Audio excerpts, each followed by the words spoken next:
प्यारे बच्चों, हर साल शिक्षक दिन हम सब साथ में मिलकर बड़े उत्साह के साथ मनाते हैं। पिछले साल भी हमने साथ मिलकर मनाया था। इस साल बच्चों के बिना इस दिन को मनाना संभव नहीं है और कोविड-19 की वजह से आपके बिना हमारी पाठशाला के खाली मैदान, खाली बेंचे, खाली क्लास, खाली कॉरिडोर आपकी बहुत याद दिलाते हैं। हम ईश्वर से प्रार्थना करते हैं कि जल्दी से जल्दी ये सब फिर से भर जाए और चारों ओर खुशियों का माहौल बन जाए। हमारे एकलव्यंस को कभी कोई चीज की कमी महसूस न हो, इसलिए एकलव्य परिवार ने आपके लिए एक बहुत ही सुंदर वीडियो तैयार किया है। तो आइए देखते हैं। ब्रह्मा गुरुर्विष्णु गुरुर्देवो महेश्वर गुरुर् साक्षात् परब्रह्म तस्मै श्री गुरवे नमः। बच्चों, सबसे पहले हम शुरू करते हैं डॉक्टर सर्वपल्ली राधाकृष्णन जी को याद करते हुए माँ सरस्वती की आराधना के साथ।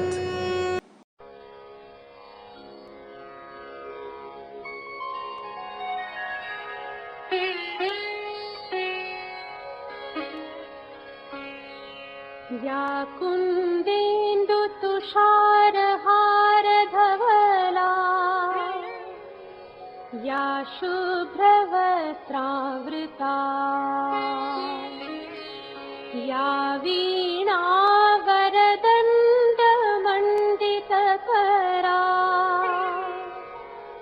या श्वेतपद्मासना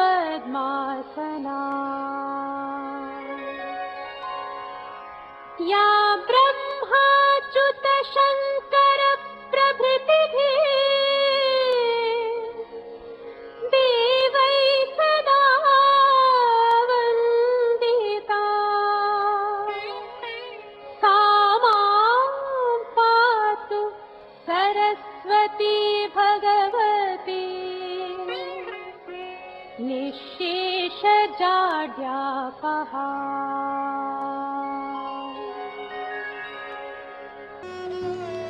आज के इस अवसर पर आइए सुनते हैं प्रेरणा स्रोत शब्द हमारी प्रधानाचार्य की जुबानी। Good morning. I wish you all a very happy Teachers' Day, celebrating on 5th September. The Teachers' Day marks the birth one of the most popular and influential teachers that the world has ever seen, Dr. Sarvepalli Radhakrishnan. It is a day to acknowledge, to recognize, to pay tribute to teachers for the contribution to the growth and development of the nation. Aristotle says about teachers, parents give life to a child. It is the teacher who gives the life direction to a student. Art of living is taught by a teacher. I think these few words let me say thank you all. Once again wishing you a happy Teachers' Day. Have a great day. हमारे एकलव्यंस ने इस शिक्षक दिन के अवसर पर हमारी पाठशाला के अध्यापकों के सम्मान में कुछ प्रतिभाव भी दिए हैं, तो आइए उसे भी सुनते हैं। Morning to all. Myself, Mehta Shifa, a student of Standard 6, Eklavya Public School, Junagadh. Today I want to express my view on how do I show respect to my teachers. Teachers plays a very important role in molding a student's life from nursery to PG level. The teachers are true nation builders. The teachers care us, loves us, and shape our lives, so we must respect them. If we want to show respect to our teachers, then we should pay attention in the class, we should greet them politely, we should listen to them carefully, and etc. We should do these all things. And now I would like to thank all my dear teachers because in this pandemic they are teaching us online. So thank you all of you. And I respect and love all my dear teachers a lot. Thank you. Stay home, stay safe. મારું નામ ભટ્ટ આયુષી છે. તો તમને ખબર છે કે આજે શું છે? આજે 5મી સપ્ટેમ્બર એટલે કે ટીચર્સ ડે છે. તો આજે હું તમને ટીચર્સ ડે વિશે થોડું કહીશ. હું એકલવ્ય પબ્લિક સ્કૂલમાં 6ઠા ધોરણમાં ભણું છું.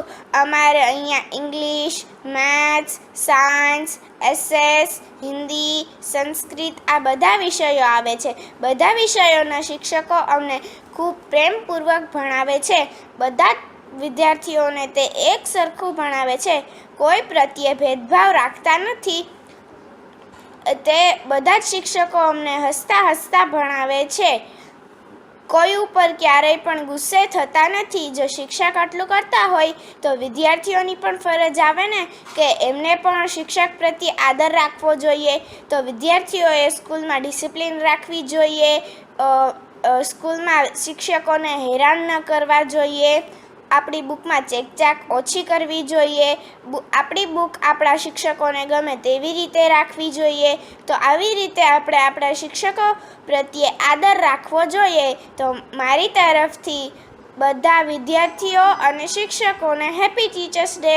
Thank you. All dear friends, teachers and respected principal ma'am. My name is Vasani Devarshi from 7C English Medium Eklavya public school. आज मैं आपको बताऊंगी कि हमें हमारे टीचर को कैसे रिस्पेक्ट देनी चाहिए और क्यों देनी चाहिए.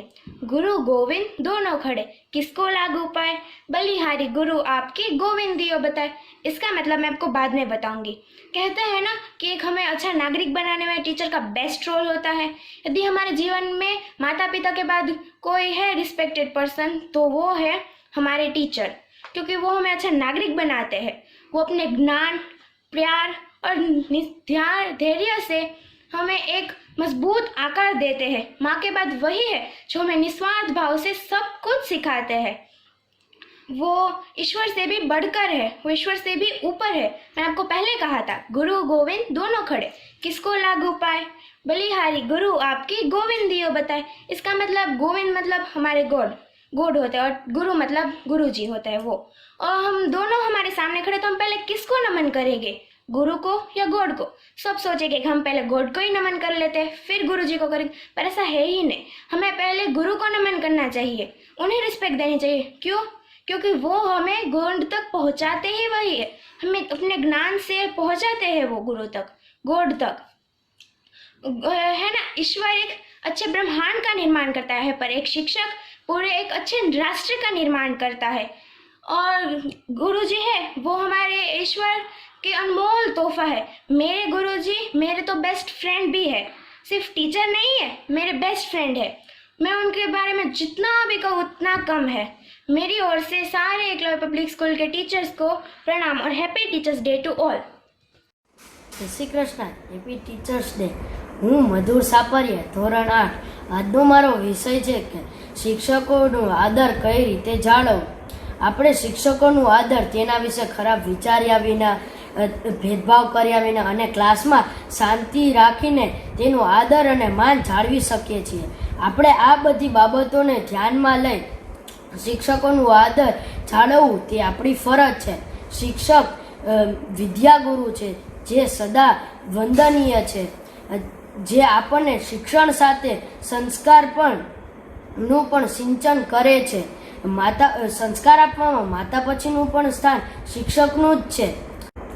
શિલ્પકાર જે રીતે પથ્થરમાંથી ભગવાનની મૂર્તિ બનાવે છે એ જ રીતે શિક્ષક સારા અર્થમાં વિદ્યાર્થીનું જીવન ઘડે છે અને વ્યક્તિત્વ અને સંસ્કારનું સિંચન કરે છે અને આદર્શ વ્યક્તિત્વને ઘડે છે અને ભારત દેશના સારા નાગરિક બની ગુરુ સેવા, માતા પિતાની સેવા અને ભારત દેશની સેવા કરી આપણા જીવનનું ઉચ્ચ ધ્યેય પ્રાપ્ત કરી આપણા જીવનના ઘડવૈયાને સદા આદરણીય અને વંદનીય છે. Happy teachers. Education plays a vital role in development of a child. Not only bookish, but the knowledge of our surrounding is also termed as education. The more educated a person would be, the more would be the chances of his or her success. But the education should also be provided in the right way. The duty of providing education is mainly of parents, teachers and the circumstances. But today we are going to talk about the teachers.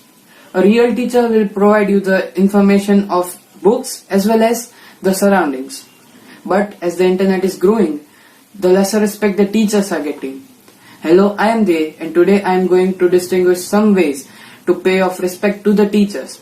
The first question which arises in our mind after listening to the topic, that why the teachers are not getting the respect. As I mentioned earlier, that internet is growing, and if the teacher explains a certain topic in 30 to 40 minutes, the same information will get in the internet in just 5 minutes. So that could be a possible reason for that. Okay, so now let's move towards the topic. Don't gossip in the middle of the lecture. This could be the best possible way to pay off the respect to the teachers. If you'll not gossip or if you'll not talk in between the lecture, the environment would be calm and the teacher would be more enthusiastic to share more information with you or with the students. Be generous towards them, say thank you, say sorry, and all that kind of stuff. So if there are flaws in your teacher, ignore them and concentrate on the plus points. Don't spread hate. At the end of the lecture, ask questions related to the topic. This will assure them that you are conscious. Teachers could be friendly, but you need to remember that they are your teachers. Don't talk with them like you do with your friends. If you will grow both formally and non-formally, this would be the best gift for them. To see his student growing well, this could pay most of the respect. At last, I want to say that the teachers have the hardest job in the world to cultivate a child, because that child would be the future of the nation. Thank you. बच्चों, अब आपको सुनाते हैं एक शिक्षक के निर्माण की कहानी एक बच्चे के सम्माननीय शब्दों के साथ। मुझे यकीन है कि एक अध्यापक के रूप में पूरे वर्ष में आपने लाखों के जूते बांधे हैं, 1 लाख आंसू सुखाए हैं और लाखों को गले लगाया है। मेरे जीवन में आपने जो अहम भूमिका निभाई है वह मेरे जीवन का अनमोल हिस्सा है और आप जानिए कि आपका विशेष स्थान मेरे दिल में है। एक दिन भगवान शिक्षकों का निर्माण कर रहे थे। इस कार्य को करते करते आज 6 दिन बीत चुके थे और वे जानते थे कि शिक्षकों के ऊपर बहुत बड़ी जिम्मेदारी होती है कि जो बहुत ही प्रभावशाली युवा बच्चों के जीवन को बनाने में महत्वपूर्ण भूमिका निभाते हैं। उसी समय आसमान से एक परी वहां पर आई और कहा, प्रभु, आप इसे बनाने में बहुत समय लगा रहे हो। हाँ, तुमने ये तो पूछ लिया, लेकिन क्या तुमने कभी इस बात की कल्पना की है कि एक शिक्षक को सभी छात्रों का ध्यान रखना है, उनके सामने खड़े रहना है, फिर भी अपने लक्ष्य को नहीं छोड़ना है। पढ़ाए जा रहे विषय के साथ साथ उनके साथ जुड़ी हुई 180 चीज़ों को करने में उसे सक्षम होना है। काफ़ी और बचे हुए भोजन से उसे काम चलाना है। प्रतिदिन सभी छात्रों में महत्वपूर्ण ज्ञान का संचार करना है और अधिकांश समय सही बन के रहना है। खुद से ज़्यादा दूसरों के लिए अधिक समय देना है। समस्याग्रस्त बच्चे या फिर माता पिता की शिकायत, इन सबको सहन कर मुस्कुराते हुए रहना है। माता पिता हर कदम पर सवाल उठाते हैं, कोई समर्थन नहीं करता, फिर भी पढ़ाते रहना है। 6 जोड़ी हाथ भी होने चाहिए। 6 जोड़ी हाथ? ये तो असंभव है। सही बात है, ये हाथ नहीं है, ये सारी समस्याएं हैं। और देखो, ये 3 जोड़ी आंखें हैं। जो सबसे अधिक कठिनाइयां दिखा रही है।